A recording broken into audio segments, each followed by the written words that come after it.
اور شادی بیاہ کی تقریبات میں بہت سے کام گناہ کے ہو رہے ہوتے ہیں.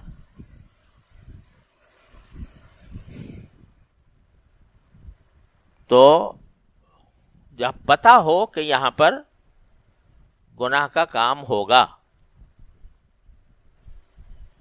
تو پھر حتی الامکان آدمی کو وہاں جانے سے پرہیز کرنا چاہیے. آج کل وبا پھیل گئی مخلوط اجتماعات کی.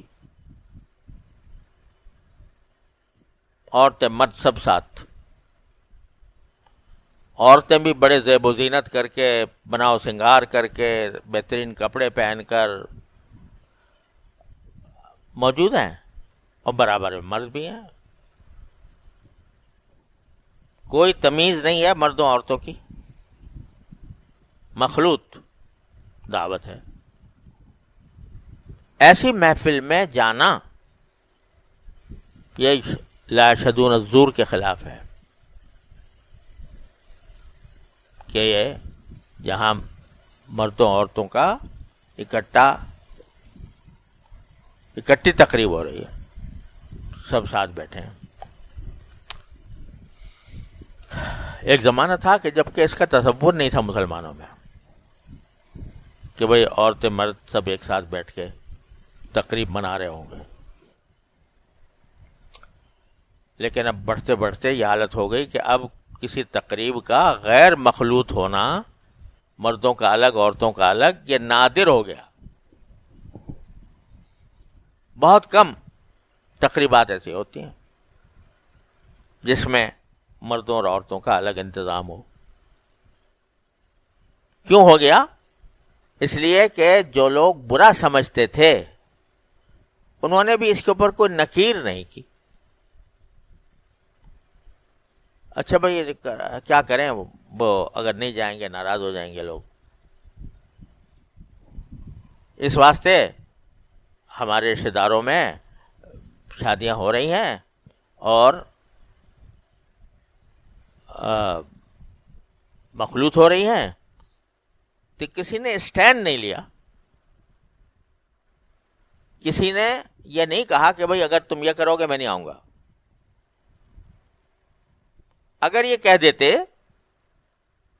تو اس کی روک تھام ہو سکتی تھی. فرض کرو ایک آدمی کی بہن کا نکاح ہو رہا ہے اور بھائی یہ کہہ دے کہ بھئی میں نہیں شریک ہوں گا اگر تم یہ مخلوط اجتماع کرو گے، تو وہ اسٹینڈ لے سکتا ہے، تبدیلی کرا سکتا ہے. مگر وہ بس سوچتا ہے یار کیا کریں، زمانہ ہی ایسا ہو گیا، اب تو حالات ہی ایسے ہیں، لہذا اگر ہم کریں گے تو یہ ناگوار ہوگا، ان کو برا لگے گا، یہ ناراض ہوں گے. تو ان کی ناراضی کی تو اتنی فکر، اور اللہ میاں کی ناراضی کی. تو یہ چونکہ اللہ میاں کی ناراضی کو کے بجائے مخلوق کی ناراضی کی فکر زیادہ ہو گئی، لہذا بڑھتا چلا گیا. جن گھرانوں میں تصور نہیں تھا کبھی کہ مخلوط اجتماع ہوگا، وہاں پر بھی ہو رہا ہے. اب اگر کوئی کہے کہ جی میں تو نہیں شریک ہوتا، کہ جی آپ کے لیے الگ انتظام کر دیں گے، آپ کے لیے ایک الگ انتظام کر کے وہاں پر ہم آپ کو الگ کھانا کھلا دیں گے. ارے بھائی میں اچھوت بن کر کیوں کھانا کھاؤں الگ ہو کے؟ تو یہ جو تقریبات جن کے اندر سری حرام کام ہو رہا ہو اس میں شرکت، یہ عباد الرحمن کا کام نہیں ہے. لا یشهدون الزور میں وہ داخل نہیں ہے. کیا دو صاحب کہ بھائی یہ ہم شرکت نہیں کر سکتے. ہاں کوئی بہت عزیز قریب ہے، دوست احباب، اول تو روکنے کی کوشش کریں، حتی الامکان اپنا اثر و رسوخ استعمال کریں. لیکن اگر نہیں ہے تو بجائے اس مجلس میں شریک ہونے کے کچھ پہلے چلے جاؤ، بعد میں چلے جاؤ، کوئی ہدیہ دینے کا ارادہ ہے تو ہدیہ دینے کو دل چاہ رہا ہو، نہ کہ مجبوری میں، تو دے کے چلے آؤ، لیکن اس مجلس میں شریک نہ ہو۔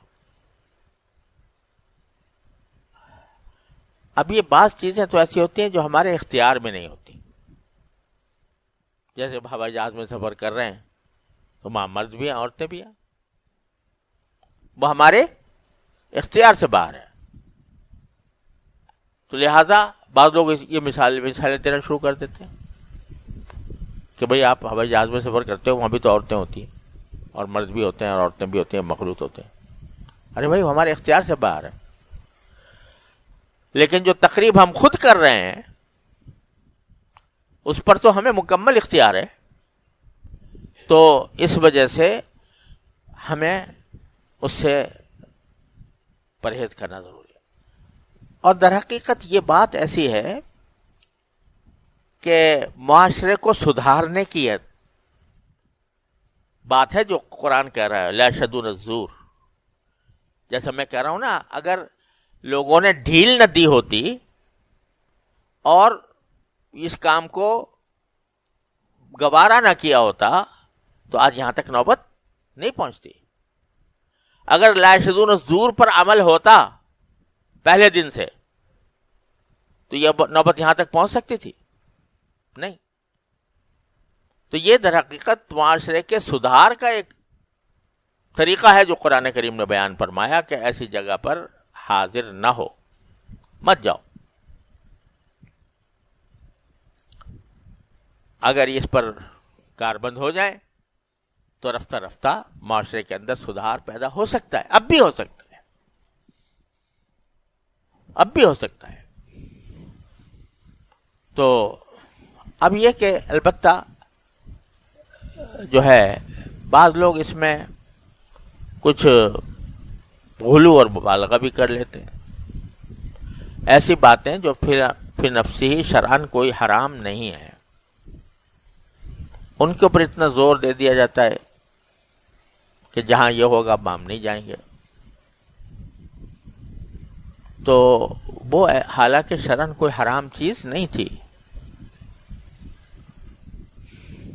اب جیسے بعض لوگ کہتے ہیں کہ اگر لڑکی کی شادی ہے تو اس کے موقع پر کھانا جو ہے یا بارات لے جانا یا بارات کا کھانا، اس سے اس کے اوپر بڑی نکیر ہوتی ہے، اور جہاں بارات ہوگی ہم نہیں جائیں گے، جہاں بارات کا کھانا ہوگا وہاں نہیں جائیں گے۔ اب یہ کوئی حرام چیز نہیں ہے، یہ ایسی نہیں ہے کہ اس کے اوپر آدمی جو ہے وہ اس کے ساتھ ایسا معاملہ کرے جیسے حرام کے ساتھ معاملہ کیا جاتا ہے۔ تو اس کو پہلے کسی معتدل مفتی سے پوچھنے کی ضرورت ہے کہ بھئی کس حد تک ہم شامل ہو سکتے ہیں، کس حد تک نہیں ہو سکتے۔